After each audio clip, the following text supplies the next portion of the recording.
like I said, today's event is all about listening circles and specifically looking at listening circles for deep listening. I'm really excited that we have two speakers here today to talk about two different forms of listening circles, two different sort of contexts to use them in. So we will have, first of all, we'll have Mel Wiggins speaking about women's circles, and then we'll have Helen Edwards speaking about nature circles.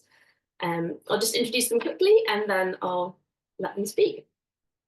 Mel is a restorative practitioner for a restorative justice organisation in Northern Ireland, but she also runs her own business as a qualified coach, supporting women and women in leadership, particularly and in business.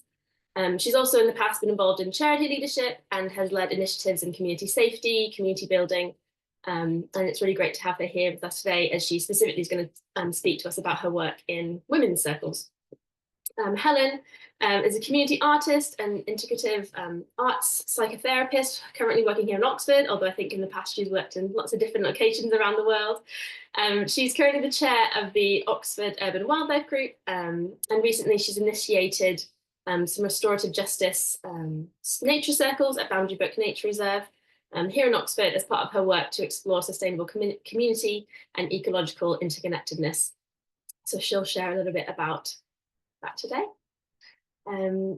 So I think that's all the notices. So I'm going to hand over to Mel and let her share about her work. Thanks so much, Joy. Hi, everybody. Lovely to see you. Oh, little waves in the squares. It's so nice. It's so nice to see you all. I can see some familiar faces, friends within the restorative justice sphere that I've been getting to know, and from here in Ireland and wider. I just want to invite you to take a moment just to ground yourself in the present moment, just here as we gather together. And I don't know about you, but I need a big deep breath as I start today. It's been a busy morning. I know I've got some busy work this afternoon, but we're here together, and I just thought maybe we could just take a minute, feel the ground beneath our feet or our seat, and maybe just take a minute together just to take a big deep breath, just to inhale and exhale.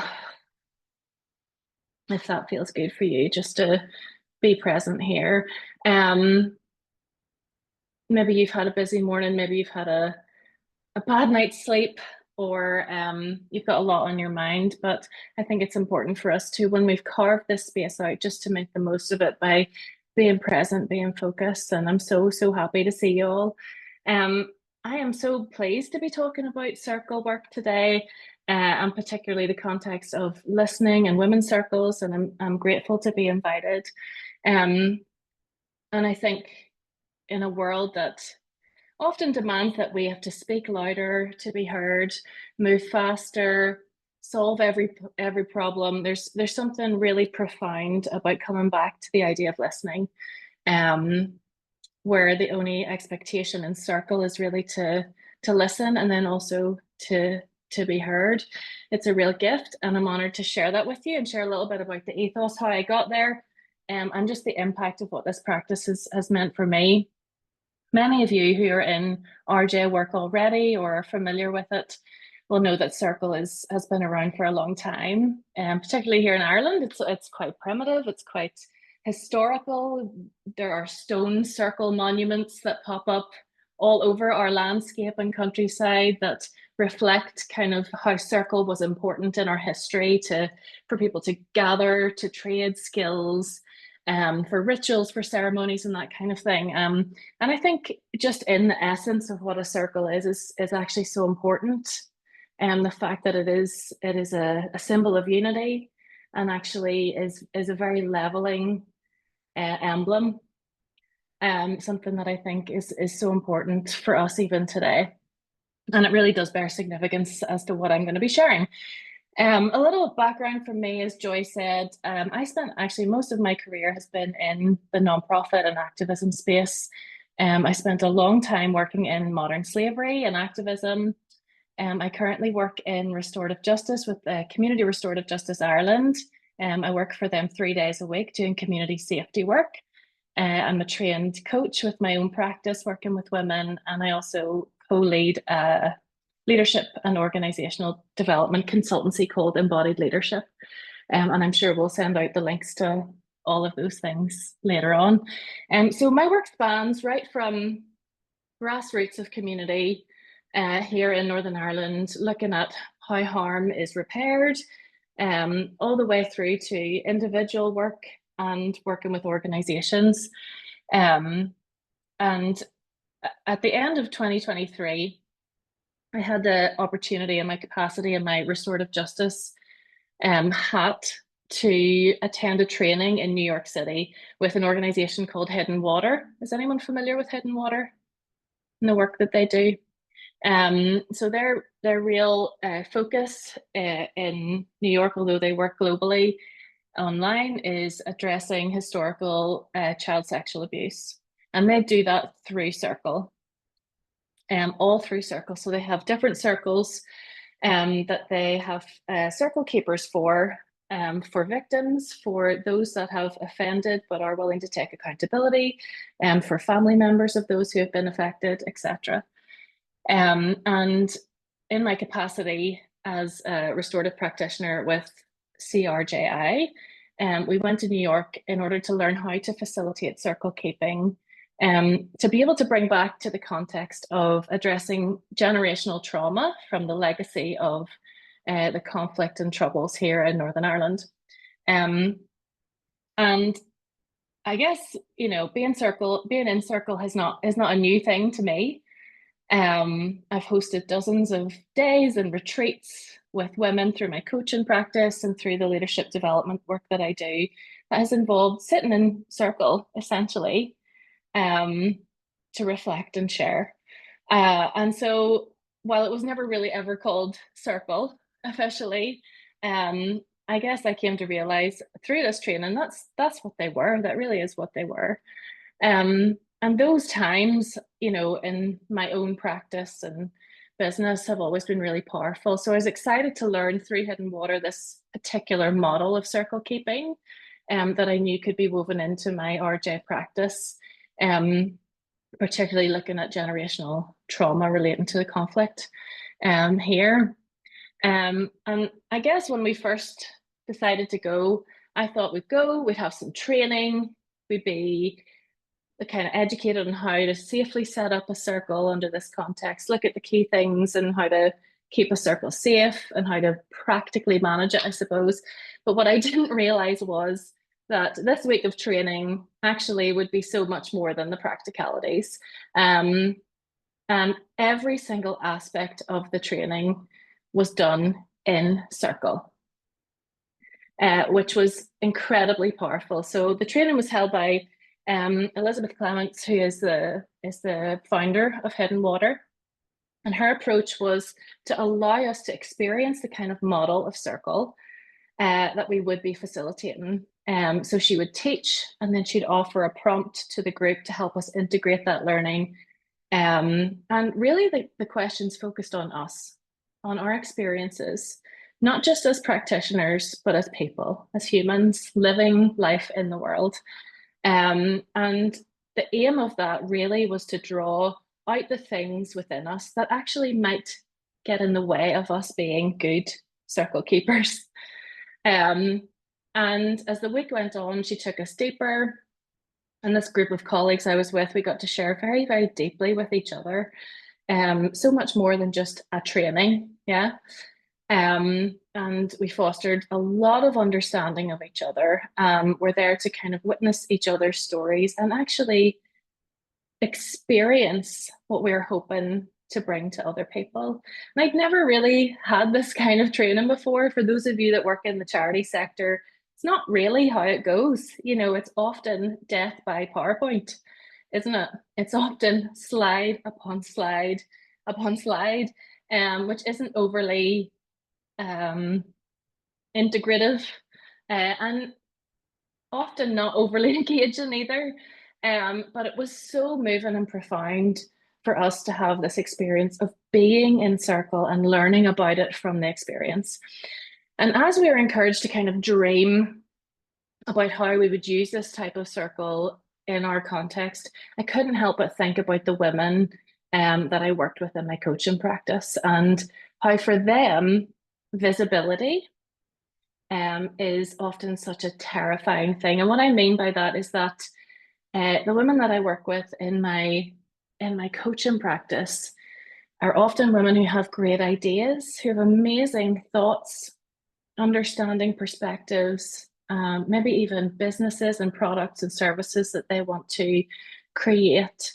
But the thought of making those known, of putting those out there into the world, of selling them, of telling people about them feels incredibly terrifying.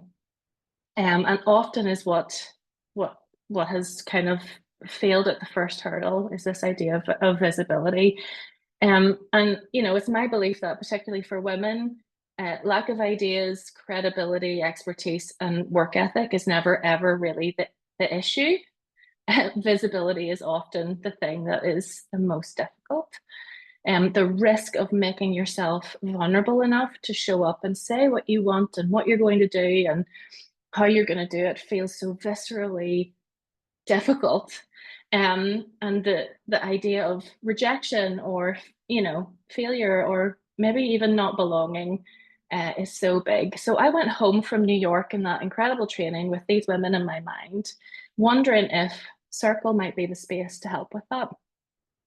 And so for me, the most powerful part of my training and experience of becoming a circle keeper comes down to two principles. I want to share those with you today. And these two principles, if kept sacred in circle, the rest of the magic of circle really falls into place. And those two principles are these. So get your pens ready. The first one is we share to be known. We share to be known. And in circle, we listen to know. We share to be known and we listen to know. And share to be known as a principle means that we are speaking from a place of I. We're always speaking from our own experience, our own thoughts, our own feelings when it comes to circle. We're not speaking to impress or convince. And we take ownership for our experience and our ideas and our thoughts. And listening to know means that when we're not sharing to be known, we are listening to know. We are simply listening with curiosity, not to respond, not to solve, but simply to understand, to witness, and be present fully with someone else's story who is also sharing to be known. And I think that these principles actually create a profound shift in how we relate to each other if we use them in this way. So when they're applied in a circle, listening becomes an act of generous witnessing. And sharing becomes an act of courageous visibility. And so I began to offer out some of these women's circle ideas in my home. I would pick a theme, whether that was courage or communication or conflict, and kept it pretty broad. And women would come, it would be a whole day, and I would lay out at the beginning the ethos and principles, these two pivotal principles to circle. I would prepare some prompts, and we would go around the circle, and they would have a little bit of time to reflect, and then we would go around and they would share to be known and they would listen to know. And I think particularly for women, which is what I'm talking about here in this context, there's often the expectation to carry so much. And many women are socialized to be caregivers, problem solvers, peacekeepers. We're often expected to fix not only the external challenges around us, but also the emotional burdens of others. And I saw this show up in the circle space, and I actually anticipated that would be probably the most difficult part of being in circle, would be the inclination to want to fix whoever else was sharing, to want to interject and to resolve, or even to praise or validate or share. And while it feels so difficult and sometimes counterintuitive not to do that, it's so important to keep the space clean, to keep it very pure and sacred by really only listening to know, not listening to fix. And there was a real initial discomfort with that when we started. Because the circle, when we share in this particular model, it only goes one way, and it's not popcorn style. We have a talking piece and it goes one way around, and you can pass that talking piece. But if you have it, the floor is yours. And it was difficult. It was really difficult. Some people said, at the end, that initially it felt excruciating. That was the word that they used. It felt excruciating that they couldn't kind of pitch in, because often women are socialized to relate to each other, to say, oh yeah, that was, oh, my sister was like that too, or I, in my family, this is what we did, or but actually that's why sharing to be known is such an important principle. We really must speak from a place of my experience. I hear what you're saying, but my experience is this. And making sure that we keep coming back to that and bringing it back to self. But eventually, I think, as we got through it and we went round and round and round in the circle, giving those opportunities, the women realized both the power and the relief of that, of what the principles provide. They could come, they could share, they could witness, and then they could go home. And they didn't have to go home having taken on other people's problems or struggles. The space was just for them. No codependency, no rescuing. It was very pure. And I think these types of circles are a real remedy for, especially for people who have a tendency to want to move to rescue and solve. It's a space where we're not expected to fix or perform. We're simply invited to be, to share to be known, and to listen to know. They've been really, really special. And I just want to share, before I close out, just some really important impacts. There are 5 things that I think are key for the impact of this type of circle. One is connection and belonging. In a circle, women often find and realize that they are not alone. Hearing someone else name an experience that maybe you have felt but never voiced is very, very powerful. The second is empowerment. These kind of circles really remind us that we don't have to have all the answers, and we don't have to actually have all the answers for other people. And we don't need to fix each other. We simply need to be there, witness, and hold space. And it's really, really liberating when we do realize that that is the case. The third thing is that there is healing through witnessing and being witnessed. There's healing in being witnessed without judgment. And when someone shares their story and is met with presence rather than solutions, just presence, they begin to trust that their experience and their voice is valid. The fourth thing is the impact of this is often taking radical responsibility for your story. In Circle, because we are sharing to be known, we must own our story. We must speak from a place of I. We must take responsibility for our story, not look to others, but take responsibility. And then finally, we get to, in Circle, rediscover our own wisdom. As we listen to others, we often find clarity for ourselves. And I think often the wisdom in Circle reverberates. I don't know how else to explain that, but it does. It also means that we're more likely, when we don't have other people interjecting, suggesting, validating, we have no other choice but to turn to self, to know what we already know. to turn towards ourselves for answers, and when we're not relying on other people. And I think a lot of surprising things have come up with that. And it is the beauty of creating the safety of that space. It requires a lot of safety.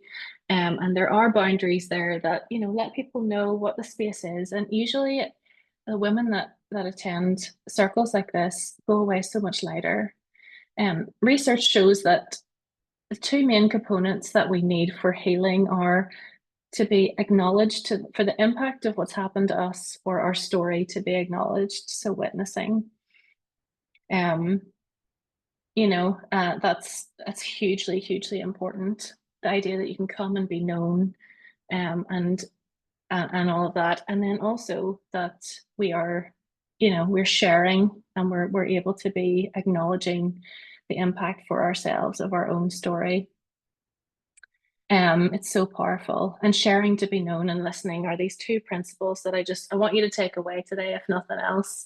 They hold up in circle, they hold up in life, and how we interact with each other in general. And so I want to leave you with an invitation. What would it be like for you to really embed these into your relationships, into your work, to listen, not to respond, to simply witness somebody else's story? And what would it be like to share a part of yours? To not over explain or justify, but simply share so that you can be known better. Yeah.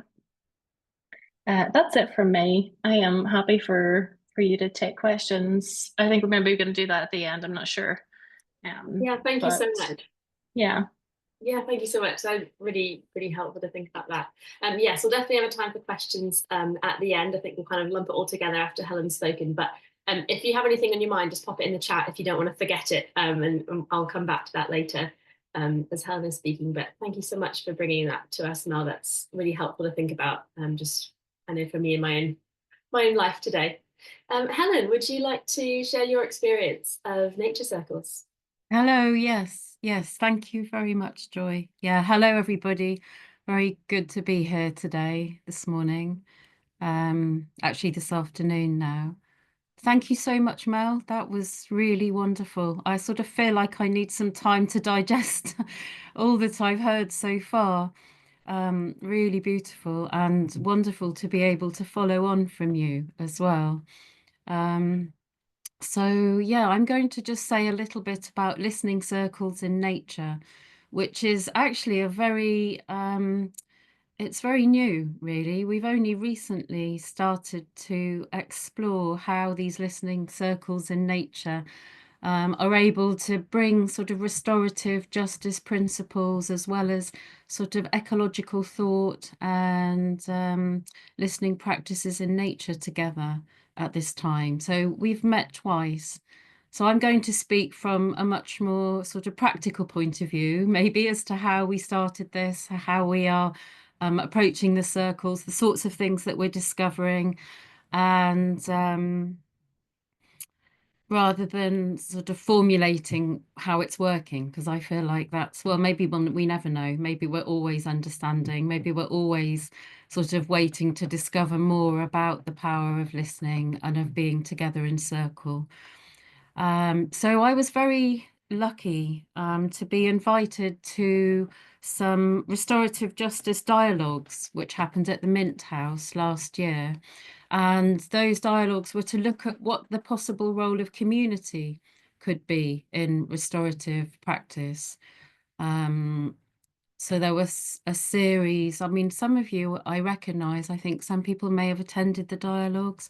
So there was professionals came together from restorative justice practice from all over the country. And then I was invited along with another local person as a representative of community to feed back to professionals in some way a community perspective on some of the work that was happening in very specific contexts. And as part of those dialogues, what really arose for me was knowing that I'd really like to extend community engagement in nature and restorative practice, and to see how a listening circle might work with nature as the environment for listening. So maybe I can just describe a little bit, as we are here on Zoom and on computers inside, you know, just sort of something about the atmosphere of the nature reserve as a wild place in the city. If you can sort of imagine yourselves going there. I mean, in winter at the moment, of course, the trees are bare. The birds are visible on the branches. Sometimes there's a beautiful frost on the ground. It could be very different. It could be very grey. It could be wet. But there's such a sense of place and a sense of space and time and seasonality and nature, which is incredibly profound without adding anything to the experience of just stopping there and opening the senses and listening. So in the summer, you may have leaf cover, the sound of birds and invertebrates, all sorts of things.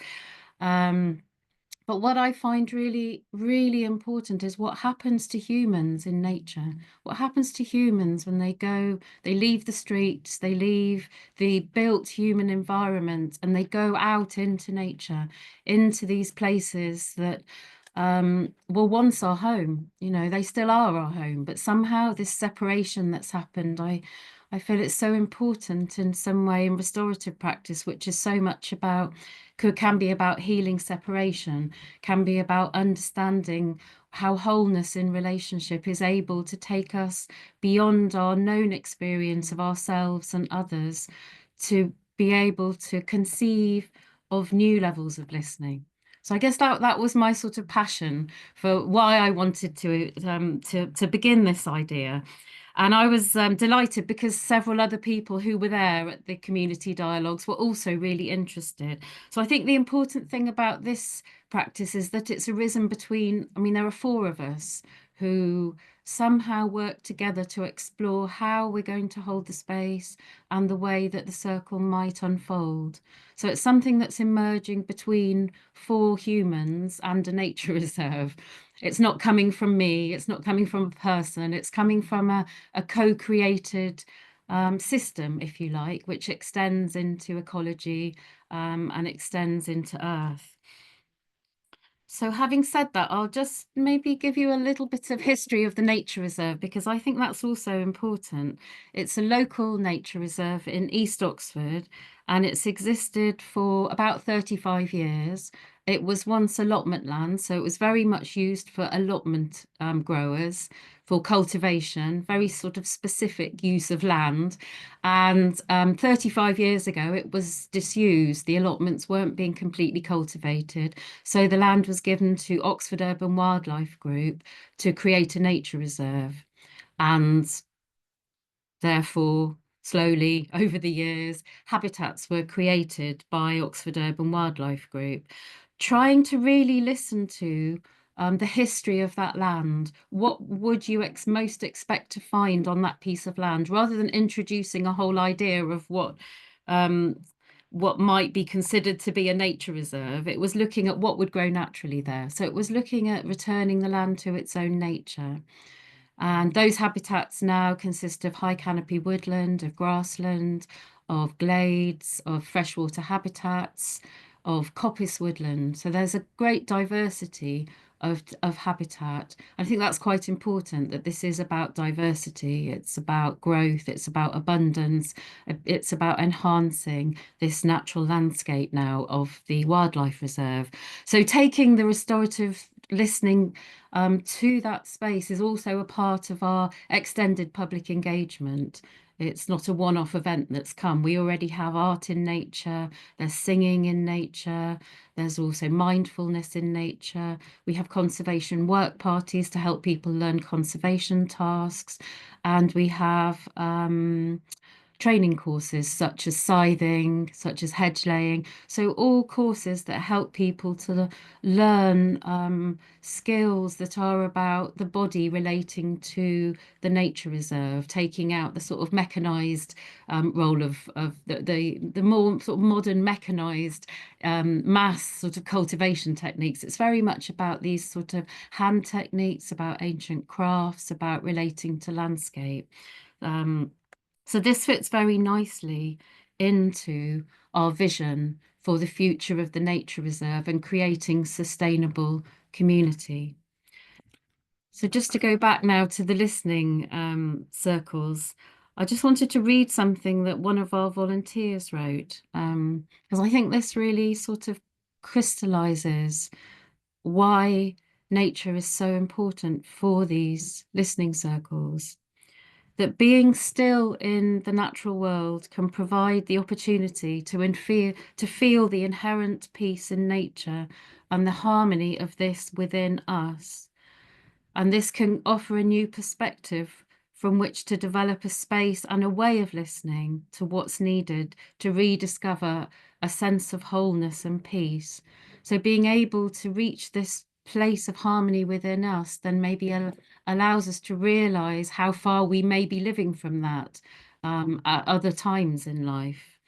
And that from there, maybe we can understand a little bit about what it can be to relate to others from that place. So a new idea of relating to others from that place. And that it's very much about listening with the body.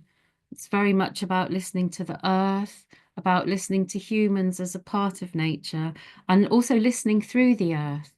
So how are the trees hearing us? How is the grass speaking? One of the fascinating things about these listening circles is both circles that have happened so far. We've had 2 foxes show up.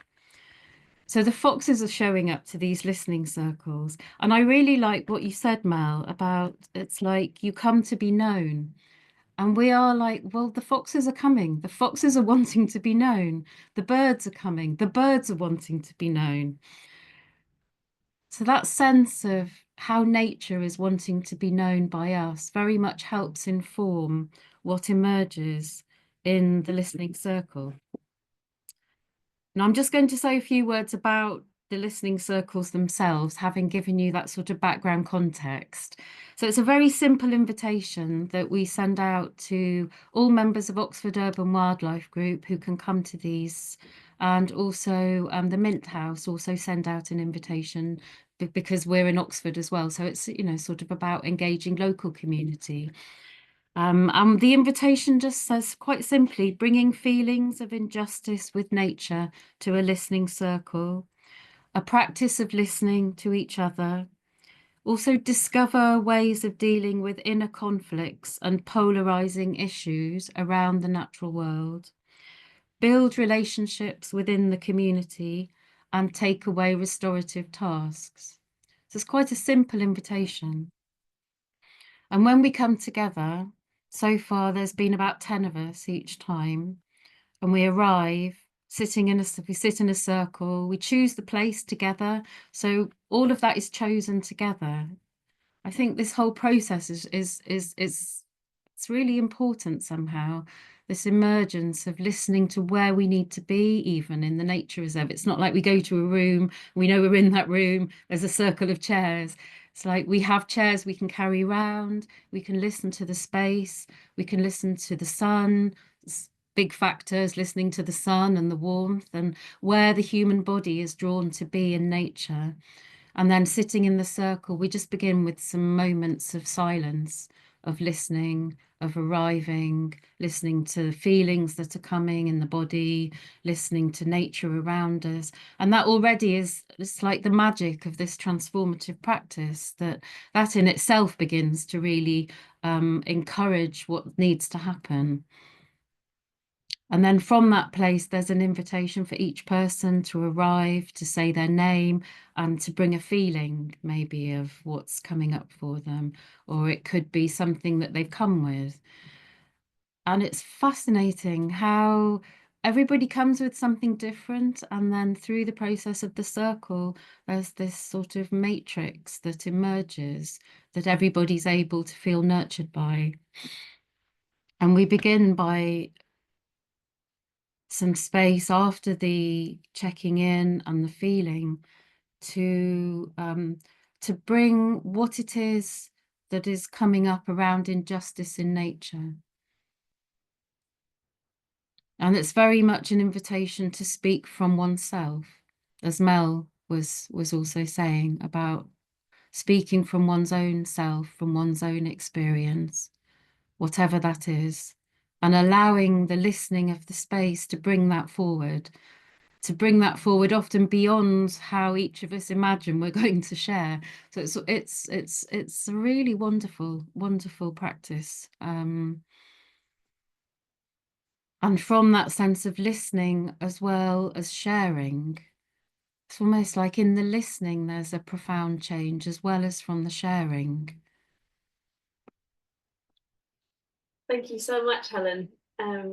Really wonderful to hear that, and so beautifully shared with us. I really get a sense of what it's like to be there. So yeah, lovely. Painting that picture for us today and sharing that, it really is giving me a lot to think about. We can take some questions now, have a bit of a discussion together.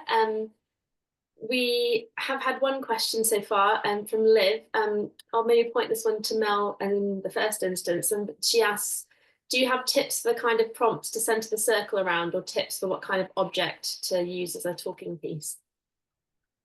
Yeah, one thing that I do kind of in the communication before people arrive to circle is to ask them to bring something of significance, a small emblem or a small bit of something of significance to them. So, you know, people maybe bring a piece of jewelry or a picture or something. And the first go around the circle is tell us about what you brought. And then everybody puts their talking piece in the middle of the circle.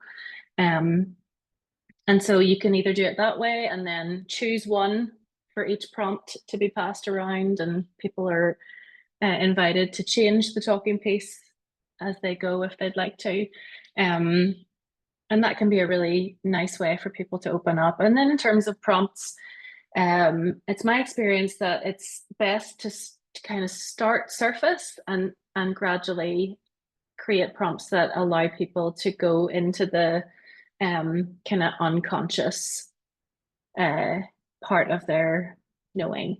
So we start with questions that will be easy for them to kind of get information to share. You know, a very simple one. If you were doing a circle on, you know, you're not going to start a circle on the big deep questions. You know, tell us about a time where, you know, you've been in deep conflict. You know, that's not going to be your first entry point into a circle line of prompts. But it might be something around, let's see, it might be actually something opposite to that that's easier for them to access. So tell us about a time of deep joy or deep unity that you felt. Tell us about a time where you felt a real sense of unity with others. And then you go around with that as an opening prompt. So I would say start surface, and as the circle goes round, go deeper. Thank you. Chris, I think you've raised your hand. You'll need to unmute yourself though. Hello there. Yes, thank you so much for the session. Really, really enjoyable and moving actually. So yeah, it's nice to kind of revisit some of my past sort of ghosts. I have two questions. The first one is about the speaking from the self and speaking from the I. I recognize why that's really important, especially when, you know, as the first speaker was saying about maybe wanting to give advice or conflating or projecting one's experience with the other person. I'm here to look at how we can practice or put to use listening circles in activist circles. And the kind of issue that we have in activist circles, and I said we already, is speaking from the we. And so I'm very interested in the sort of tension between speaking from the I and speaking from the we, because at least as an activist, I think it's important to retain the speaking from the we. And I appreciate that's not something that happens in the listening circle itself. But I'm interested in this tension, especially because we might depoliticize the I, or we might think that, you know, we are individual subjects whose experience of violence or trauma or conflict isn't socially and politically rooted, which it is often. So that's the first question. The second question is about what we do when we have different levels of experience of participants in listening circles. And although I haven't been part of a listening circle, I've been part of circles where we share from the I and we share from experience. And what I've noticed about that is that those who are more familiar with it can hide, more necessarily hide. Sometimes they can be posturing and speaking from the I, and some people are just much more raw and vulnerable when speaking from the I, and others have trained themselves to speak from the I, and sometimes it can be a mask. So yeah, any tips that you might have about that, and whether you've also shared that experience? Yeah, Mel, are you happy to speak to that as well? Yeah. I'm going to need a little bit more information on your first question, I think, about the activist circles and what you imagine. I guess for that, maybe it's about defining what the purpose of that is. Is this a circle to discuss an issue, or is it a circle to talk about the particular impact of an issue on you particularly? So I'm happy to come back to that if you want to clarify that a wee bit more for me. Secondly, this is tricky because it is very likely that everyone will have different experience coming into a circle. And I think that's why actually the most important part of that is that the circle keeper is a regulated person that is very self-aware. And I think for me, the work that I have to continually do is for me to not feel responsible all the time for how others are participating in the circle. And actually part of the beauty of being a circle keeper is that you create the safety. Yes, you explain everything, but you also have to let go and let it be what it is. And if people come the first time and they posture and they speak from an I place that isn't going to that deeper place, that's okay. It's actually not for me to push them to go there. It's not for me to, it's whatever is happening. And it's not for me to push or probe or prod. I provide those prompts, we send it round, and usually and hopefully there is enough experience and vulnerability to encourage that eventually for everybody. But if it doesn't happen, that's okay too. That's okay too. I hope that helps. But it's for me as the circle keeper to not jump into my own codependent behavior, to want to kind of push it on or make sure that people wring it dry and get the most out of it. It's okay. It's okay. It is what it is. It will be what it will be. And that's a beautiful thing too. Chris, did you want to come back to that briefly on that first question? Or yeah, sure, not to take up too much time, but I think, yes, envisaging those circles won't be where we decide any action or anything like that. It would be more for conflict resolution, I guess, and maybe, yeah, but I don't know if listening circles are appropriate for conflict resolution, but yeah, let's just say that. Conflict I would say they are. Deep. Yeah. I would say they absolutely are, but I would also say that it takes an incredible amount of time to be in circle for conflict resolution. It takes a lot of trust,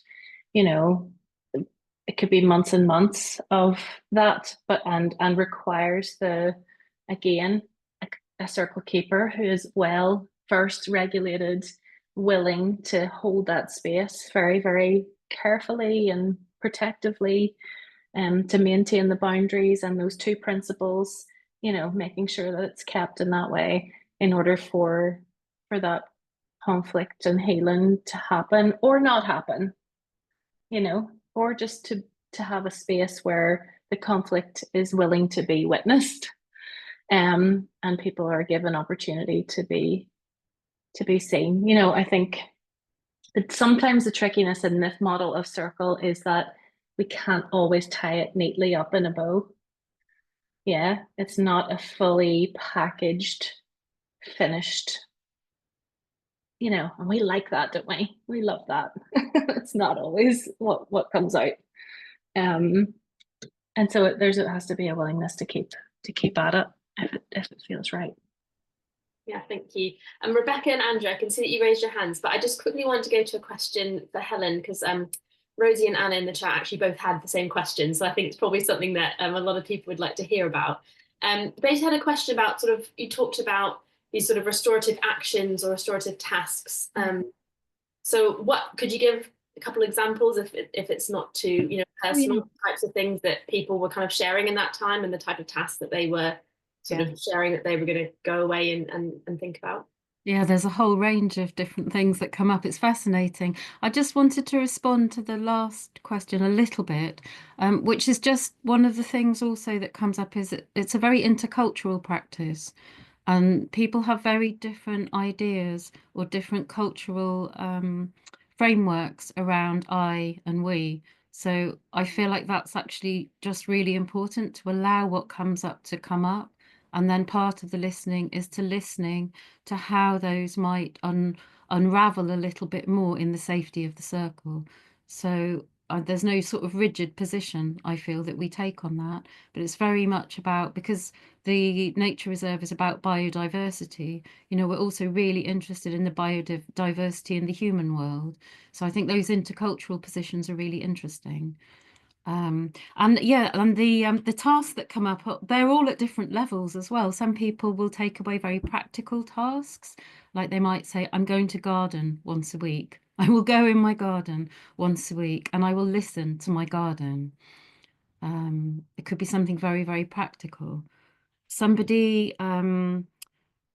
brought whether or not they felt that it was ethical for them to have a dog, and whether or not having that dog was, you know, would they be contributing to some like very long-term intercultural, intergenerational practice of domestication? And were they able to, if have a dog in a new way, if they had a dog, could they work with that dog in a new way in nature? Could they see that dog running through the forest as spreading seeds rather than destroying the nature there? So really looking at like the role of dog long term emerged in a way, like across time, like the wolf is the original dog, and then the role of dog, and then being able to open up a little bit about sort of her inner conflicts around domestication and whether she should have a dog, where she wanted to place her emotional investment. Was that in animals or was that in other people? I mean, there was so much that unfurled. So that was around having a dog. And then there was somebody who wanted to find a way to take workplace meetings outdoors. So they went away with this question of, could they find a local nature space where they could then suggest to their workplace that meetings could happen outdoors sometimes where appropriate. So a very wide range of different tasks that might be taken away from the sort of personal to the professional. Yeah, that's so interesting. Thank you for sharing. I think we probably have time for one more short question, so I might run out of time to come to everybody. I'm sorry. But Rebecca, I know you've had your hand up for a while. Did you still want to share something or ask a question? Yeah, thank you so much. Thank you, Helen, and thanks, Mel. My question is around the amount of prep that goes into, Helen, you said that the invite is very sparse and whoever turns up is who's meant to be there. And but I wonder, for things where you're asking more personal, more vulnerable questions, how much prep goes into talking to those people before they get there to prepare them for what's going to happen, what the culture is, how you're trying to set that scene, and how much of it is that just done on the day? Obviously, I'm thinking about people being emotionally ready to share, and knowing exactly what might be coming up, not exactly, but knowing the parameters of what might be asked of them to share, so that they can decide, have that informed consent about whether they're really ready to do that. That's really interesting. We don't do any preparation apart from sending out the invitation, and then somebody will respond by email or by telephone, or we still get telephone calls, it's great, or whichever way that is. So there'll just be a very sort of, yes, they're coming, and we'll send something that just says something like everybody is sort of responsible for their own well-being, and encouraging people only to go to where they feel comfortable to go, so there's no sort of pressure to have to share more. As a team of 4, we meet for an hour to prepare together for what might come up. And we come from quite different disciplines, I suppose. Like, I'm an art psychotherapist. There's somebody who is a restorative justice practitioner in probation, and there's somebody else who works in family mediation. So we have a range of different sort of listening skills ourselves, I suppose, and holding skills, and how we set the scene for the container, if you like, for the session. But also we name that at the beginning of the session. It's sort of quite clear in a way that the listening is for that time that we're together, and then we will leave again. And also it's not a closed circle, so it's not going to be the same people each time. So it's quite explicit that it's an open space for people to come and share in that time. And there's no expectation that they come back to another session. Yeah. I know we're about to run out of time, but Mel, do you want to come back to any of that about what preparation looks like for you? Yeah, we do. I would say I would, when people sign up, it's on the website. The theme will be on the website on the booking. So there is a general sense of what it's going to get into, and then kind of a follow-up email before we meet. I invite people to let me know if there's anything that they want me to know about in advance. So if there's anything that's going on for you that might impact how you're able to show up, feel free to let me know, to reply to the email and let me know. And people do often, like they've got a child that's unwell at the minute, or they're going through something in particular that they just want me to be aware of. Often that stuff will come up anyway. And then we spend a good bit of, because often my women's circles are a full day, we spend a really, really big time at the beginning setting the scene, setting the boundaries, explaining, going through. And we do a bit of, the old, what are the things that you need to have in place to feel safe here today? And not just, confidentiality, but why? Why is that important to you? And we do a circle. We start with that. Everybody goes around and shares why that's important to them. So there's a lot built into the format of how we do things, or how I would host a circle. Yeah. And then I really want to reply really quickly, if it's okay, to Liv. If someone wasn't speaking from I and was doing fixing or responding, would you interject or wait for others to interject? I would interject. I would gently challenge that as the circle keeper, just to encourage them to keep to the principles that we've all agreed to. Yeah, thank you so much for coming to that quickly as well. That's a really important question. Thank you, Helen. Thank you, Mel, so much for speaking today. That's been really thought-provoking. I found it really inspiring to think about how I can bring some of these principles to my everyday life and my work. I'm sure that I think other people have already said in the chat they've really enjoyed it, so thank you so much. Just a few final words from me. I'm going to put the links in the chat again that I shared at the beginning. Particularly the donation link, upcoming events and workshops, and the email sign up, but also at the very end here, also the feedback form. And we'd really, really love to have your feedback on these events. It really gives us some good insight as to what works for people, what is helpful for you, and also give us ideas of what you might like to hear from in the future. So if you could just click on that link, so when the Zoom call ends and the window goes away, then you have it already open in your browser. I'll also send an email hopefully tomorrow with some other kind of follow-up information and links again, so it'll be there. But just take 2 minutes to do it now if you can, before the time runs away with us, and that would be really, really helpful, and I would really appreciate that. I want to make sure we end on time to respect everyone's time today.